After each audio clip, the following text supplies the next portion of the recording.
Universal foods diary চ্যানেলের পক্ষ থেকে বন্ধুদের স্বাগত। আমরা যারা সনাতন হিন্দু ধর্মে বিশ্বাসী, আমাদের মনে স্বভাবত এই প্রশ্ন ঘোরাফেরা করে যে রসুন, পেঁয়াজ, মসুরির ডাল ইত্যাদি যা উদ্ভিজ্জ খাদ্য তা আমিষ নাকি নিরামিষ। আবার প্রাণীজ খাদ্য যেমন দুধ, দই, ঘি, মধু ইত্যাদি আমিষ নাকি নিরামিষ। ভেজিটেরিয়ান অর্থাৎ নিরামিষ বা উদ্ভিজ্জ খাবার, আর নন ভেজ অর্থাৎ প্রাণীজ খাবার। পৃথিবীর বিভিন্ন দেশে, এমনকি ভারতবর্ষের অধিকাংশ দেশেই পেঁয়াজ, রসুন ও মসুরির ডালকে নিরামিষ খাদ্য হিসাবেই গ্রহণ করা হয়, কিন্তু আমরা অর্থাৎ সনাতনী হিন্দুরা চিরকালই রসুন, পেঁয়াজ ও মসুরির ডালকে আমিষ খাদ্য হিসাবেই গ্রহণ করে থাকি। আবার এমন অনেক লোক আছেন যারা সপ্তাহের অন্তত একটি দিন, শনি, মঙ্গল অথবা বৃহস্পতিবার, খাদ্যের তালিকা থেকে মাছ, মাংস তো বাদ দেনই এবং পেঁয়াজ, রসুন ও মসুরির ডালও খাদ্য তালিকা থেকে বাদ দিয়ে থাকেন। হিন্দুদের পবিত্র ধর্মগ্রন্থ শ্রীমদ্ ভগবদ্গীতায় ভগবান শ্রীকৃষ্ণ এর ব্যাখ্যা খুব সুন্দরভাবেই দিয়েছেন। গীতায় ভগবান শ্রীকৃষ্ণ মানুষের 3টি গুণের কথা বলেছেন। মানুষ 3টি গুণের অধিকারী, যথা সত্ত্ব, রজ ও তম, অর্থাৎ সাত্ত্বিক গুণ, রাজসিক গুণ ও তামসিক গুণ। নির্লোভ, সৎ, সরল, বিনয়ী, নম্র ও ভদ্র হওয়া, এগুলি হলো সাত্ত্বিক গুণের প্রকাশ। সুখ চাওয়া, প্রভুত্ব করতে চাওয়া, উচ্চাকাঙ্ক্ষী হওয়া ইত্যাদি হলো রাজসিক গুণের প্রকাশ। এবং আলস্য, বহুনিদ্রা, অকর্মণ্যতা প্রভৃতি হলো তামসিক গুণের প্রকাশ। যে ব্যক্তির মধ্যে যে গুণের প্রকাশ বেশি, সেই ব্যক্তির কর্ম ও খাদ্যের প্রকারও সেই প্রকৃতিরই হয়ে থাকে। উদাহরণস্বরূপ, একজন রাজার কাজ হলো তার রাজ্যের প্রজাদের ভালো মন্দ দেখা, যুদ্ধ বিগ্রহ সামলানো, এমনকি রাজ্যের প্রজাদের মঙ্গলের জন্য কখনো কখনো তাকে উচ্চাকাঙ্ক্ষীও হতে হয়।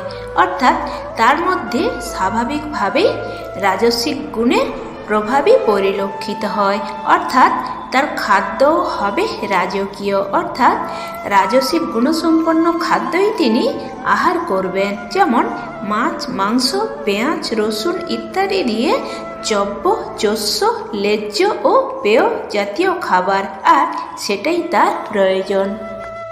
কিন্তু যিনি একজন নিরীহ ব্রাহ্মণ কিংবা সাধারণ শিক্ষক, যার কাজ হলো পুজোপাঠ করা কিংবা পাঠদান করা, গবেষণার মধ্যে যিনি ডুবে থাকেন, তার শরীরে রাজার ন্যায় তেজের প্রয়োজন নেই।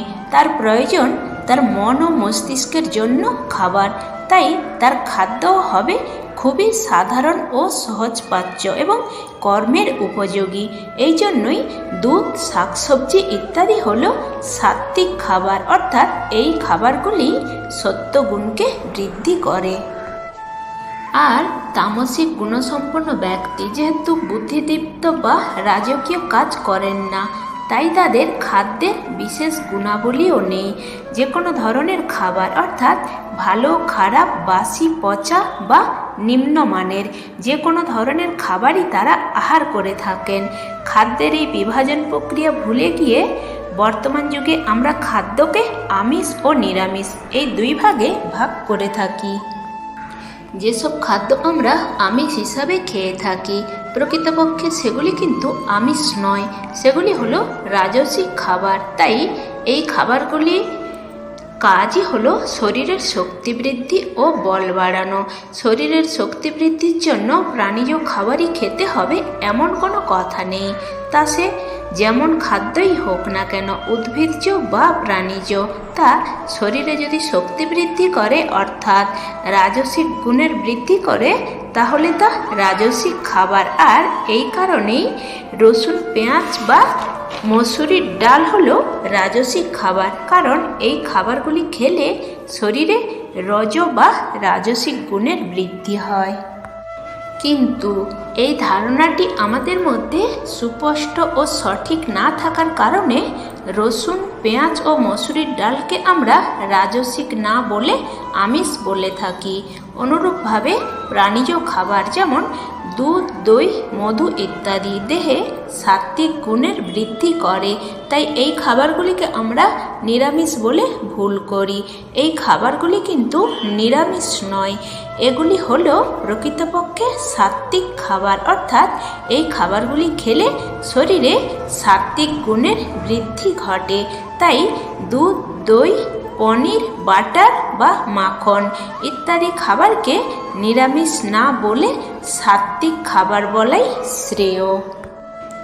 তো বন্ধুরা, আশা করি আমিষ ও নিরামিষ খাদ্য সম্পর্কে তোমাদের ধারণা পরিষ্কার হয়েছে। তো এখন প্রশ্ন হলো, পুজোর দিন কেনই বা নিরামিষ খেতে বলা হয়? কেনই বা মাতা পিতা কিংবা কোনো প্রিয়জনের বিয়োগের পর কয়েকদিন পর্যন্ত নিরামিষ খাওয়ার কথা বলা হয়? আবার কেনই বা সনাতন হিন্দু ধর্মে বিশ্বাসী হিন্দুরা সপ্তাহে অন্তত একদিন হলেও নিরামিষ খেয়ে থাকেন? মুখে নিরামিষ বললেও উপরোক্ত দিনগুলিতে আমরা সাত্ত্বিক খাবারই খেয়ে থাকি, কারণ পুজোর জন্য শারীরিক বলের থেকে ধ্যানী মনের প্রয়োজন হয়, আর ধ্যানী মন বৃদ্ধি করার জন্য সাত্ত্বিক খাবারেরই প্রয়োজন। আর ঠিক তেমনই বাবা মা বা অন্য কোনো আত্মীয়ের বিয়োগের পর যে মনোকষ্ট থাকে তা দূর করার জন্য দেহের শক্তির তুলনায় অনেক বেশি মানসিক বলের প্রয়োজন হয়, যা একমাত্র সাত্ত্বিক খাবার থেকেই পাওয়া যায়। আবার সনাতনী হিন্দুদের মধ্যে সপ্তাহে একদিন নিরামিষ খাওয়ার যে রীতি প্রচলিত আছে, অতীতেও ছিল অমাবস্যা, পূর্ণিমা বা একাদশীর ব্রতের দিনগুলিতে, যা বর্তমান যুগে মানুষ নিজের মতো করে বদলে নিয়েছে। কোনো দেবতাকে তুষ্ট করার জন্য সাত্ত্বিক খাবার খাওয়ার থেকে নিজের মন ও মস্তিষ্কের উন্নতির জন্য এবং অন্তরের সাধুসত্তাটিকে টিকিয়ে রাখার জন্য অবশ্যই সপ্তাহে অন্তত একদিন সাত্ত্বিক আহার করা উচিত। তো বন্ধুরা, আশা করি আজকের এই ছোট্ট ভিডিওটি আমিষ ও নিরামিষ খাদ্য সম্পর্কে তোমাদের ধারণা পরিষ্কার করতে সাহায্য করবে। আজ আপাতত এই পর্যন্ত। সবাই ভালো থাকো, সুস্থ থাকো। কথা হবে পরবর্তী এইরকমই কোনো ইন্টারেস্টিং ভিডিও নিয়ে। রাধে রাধে, হরে কৃষ্ণ।